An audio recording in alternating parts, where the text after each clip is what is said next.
L'Iran déclenche le chaos dans le Golfe en lançant des missiles et des drones contre le Koweït et Bahreïn. Et ce mercredi 3 juin 2026, la réponse des États-Unis a été rapide, directe et lourde contre l'île de Cachemire en territoire iranien.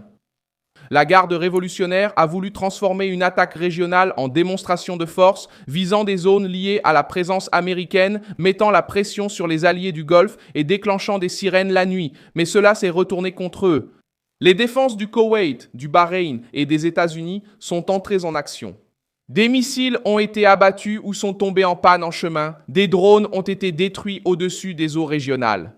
Et Washington a répondu par des frappes d'autodéfense contre la structure militaire iranienne. Qu'est-ce que l'Iran voulait prouver en frappant le Koweït et Bahreïn? Pourquoi la garde révolutionnaire a-t-elle choisi de cibler précisément des bases liées aux États-Unis? Comment Trump et l'armée américaine réagiront-ils si l'Iran persiste? Je vais tout vous expliquer. Si vous aimez ce type de contenu direct et sans détour, pensez à vous abonner car ici il y a une vidéo comme ça tous les jours. L'attaque a commencé lorsque la garde révolutionnaire a lancé des missiles balistiques et des drones depuis l'Iran en direction de cibles dans le Golfe. Le Koweït est passé en alerte après des explosions et l'activation des systèmes de défense aérienne. Le Bahreïn a également activé les sirènes et conseillé aux habitants de chercher des endroits sûrs. La cible politique était bien sûr de faire pression sur les nations qui accueillent une présence militaire américaine et de montrer que Téhéran est encore capable de semer la tension. Même après des semaines d'affrontements, de blocus maritimes et de tentatives fragiles de cesser le feu, le Koweït s'est retrouvé au centre de la crise parce qu'il accueille des forces américaines et sert de point stratégique pour la sécurité du Golfe. Les premières informations ont fait état d'une attaque avec des missiles et des drones, la défense aérienne tentant d'intercepter les menaces dans le ciel. Le gouvernement koweïtien a indiqué que les explosions pourraient être le résultat de la riposte défensive contre des cibles hostiles, tandis que la population recevait des consignes pour suivre les mesures de sécurité. La région de la capitale et les zones proches des installations sensibles ont été placées en état d'alerte maximale. Bahreïn a été touché par la même logique d'intimidation. La nation abrite la 5e flotte de la marine des États-Unis, l'un des symboles les plus forts de la présence américaine dans le Golfe. La garde révolutionnaire a tenté de présenter l'opération comme une représaille et a affirmé avoir visé des structures militaires liées aux Américains. Mais le commandement central des États-Unis a déclaré que les attaques n'avaient pas atteint les objectifs visés. 3 missiles envoyés contre Bahreïn ont été interceptés par les défenses américaines, ukrainiennes et bahreïniennes, tandis que d'autres lancements ont échoué avant de produire l'effet que Téhéran voulait montrer. La réponse américaine est venue ensuite dans le sud de l'Iran, près du détroit d'Ormuz. Le commandement central a déclaré avoir mené des frappes d'autodéfense après l'offensive iranienne contre des voisins régionaux et des navires civils. L'île a une valeur stratégique car elle se trouve dans une zone liée au contrôle maritime, au transit du pétrole et aux mouvements militaires iraniens. Washington n'a pas considéré l'épisode comme une simple provocation verbale. Ils l'ont traité comme une agression concrète, avec une réponse concrète. Le coup le plus dur pour l'Iran n'a pas été seulement militaire, il a aussi été narratif. Téhéran a tenté d'annoncer une opération précise et ciblée contre des bases américaines. Mais la version américaine présente un autre scénario. Des missiles qui se sont désintégrés en vol, des interceptions réussies, des drones abattus et aucun militaire américain blessé. La garde révolutionnaire voulait afficher sa force, mais elle a fini par exposer des failles, de l'improvisation et du désespoir dans une escalade qu'elle-même a contribué à créer.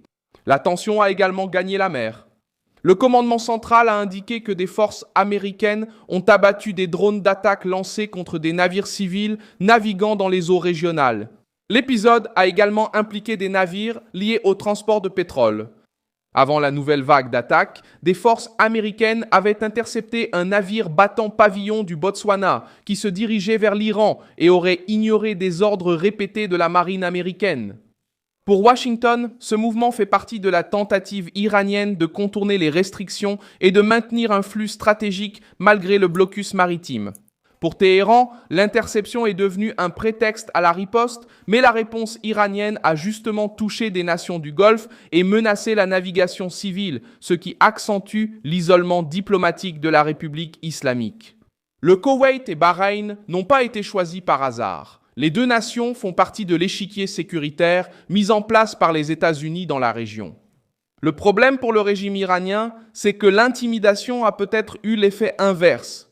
Au lieu de briser la ligne américaine, l'attaque a renforcé la perception que Téhéran est celui qui sabote le cessez-le-feu et menace les routes civiles. Le commandement central a qualifié l'action d'agression injustifiée pendant le cessez-le-feu et de menace. Cette phrase a du poids, car elle crée une base politique pour de nouvelles réponses, de nouvelles sanctions, un nouvel isolement et une plus grande présence militaire des États-Unis dans le Golfe. La crise aérienne s'est également aggravée. Bahreïn a fermé son espace aérien pour des raisons de sécurité et les vols dans la région ont subi des détours et des retards. Le secteur de l'aviation au Koweït a aussi été touché, avec des dégâts dans la zone de l'aéroport international et une suspension temporaire des opérations. Cela montre comment une attaque planifiée comme démonstration militaire se transforme en préjudice direct pour les civils, les compagnies aériennes, le commerce et les gouvernements qui tentent de maintenir un fonctionnement minimal au milieu d'une guerre des nerfs. L'attaque contre le Koweït a mis en évidence un autre point sensible. La défense aérienne de la région est testée en temps réel. Chaque missile lancé par l'Iran oblige les radars, les batteries d'interception et les commandements conjoints à réagir en quelques secondes. Lorsque certains des projectiles échouent en cours de route ou tombent avant d'atteindre leur cible, cela montre la limitation technique de l'Iran. Lorsque d'autres sont interceptés, cela montre que le réseau de défense des États-Unis et de leurs alliés du Golfe reste actif. Pour Téhéran, le coût politique est élevé, car la propagande parle de précision, mais les résultats présentés par Washington témoignent d'un échec. Trump entre en scène dans ce contexte. En tant que président, il ne peut pas permettre à l'Iran de transformer le Golfe en un espace où le chantage peut s'exercer librement. La Maison-Blanche sait que tout signe de faiblesse serait interprété par Téhéran comme une permission pour de nouvelles provocations. C'est pourquoi la réponse à Keïja a été rapide. Ce n'était pas un long discours, ce n'était pas une promesse vide. C'était une attaque contre la structure militaire liée à la menace. La logique est simple. Si la garde révolutionnaire lance des embarcations contre des alliés, les États-Unis frappent la capacité de contrôle et d'attaque du régime. L'Iran tente de justifier l'offensive en disant qu'il a réagi aux actions américaines contre sa souveraineté. Sauf que le contexte joue contre Téhéran. À chaque attaque ratée, le régime fournit plus de justifications pour que les États-Unis maintiennent le blocus, renforcent les patrouilles, élargissent la défense aérienne et attaquent des points militaires.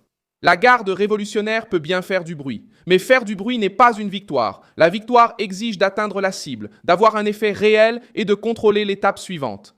Jusqu'à présent, Téhéran a lancé des attaques, a échoué, a vu ses drones s'écraser et a même reçu une riposte sur son propre territoire. La situation dans le Golfe entre maintenant dans une phase plus dangereuse, car chaque nouveau tir peut entraîner une nouvelle série d'attaques. Si l'Iran insiste contre le Koweït, Bahreïn, l'Arabie Saoudite, les Émirats arabes unis ou des navires civils, la réaction risque d'être plus large. Les États-Unis ont déjà clairement indiqué qu'ils défendront leurs propres forces, leurs alliés régionaux et les routes maritimes. Les nations du Golfe n'ont pas non plus intérêt à devenir les otages d'une garde révolutionnaire qui essaie de sauver son prestige interne en lançant des missiles dans l'obscurité. L'attaque met aussi la diplomatie sous pression. Alors que certaines chaînes parlent encore de cessez-le-feu et de négociations, le terrain militaire montre une toute autre réalité. Il n'y a pas de stabilité lorsqu'une partie lance des missiles contre ses voisins et affirme ensuite qu'il y a encore de la retenue. La confiance s'effondre lorsque le régime promet une chose et en fait une autre. Dans le Golfe, la nuit a montré une leçon simple. Provoquer les États-Unis et leurs alliés peut rapporter de la propagande à Téhéran, mais cela peut aussi entraîner une riposte immédiate sur le terrain.